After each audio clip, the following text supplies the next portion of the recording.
I see that. But then what is the product of all of this new wealth that is going to be generated by a world empowered by AI?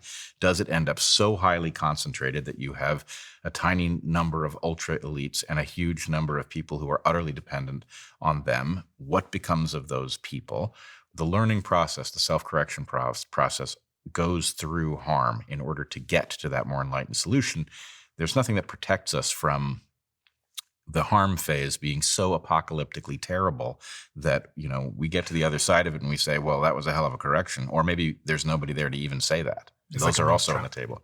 It reminds me of a mousetrap where you see the cheese and we're going, oh my God, my grandmother's going to be able to do some research. And oh my God, my life's going to get easier. So you head closer and closer to the cheese. And then And snap. historically, if we look at all of the last 10,000 years, it's a very small number of elites who own absolutely everything, and a very large number of serfs and peasants who have a subsistence living.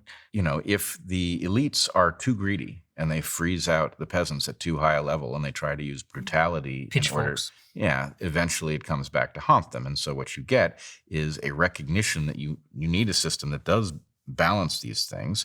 And, the West has the best system that we've ever seen. It's one in which we agree on a level playing field. We never achieve it, but we agree that it's a desirable thing. And the closer we get to it, the more wealth we create.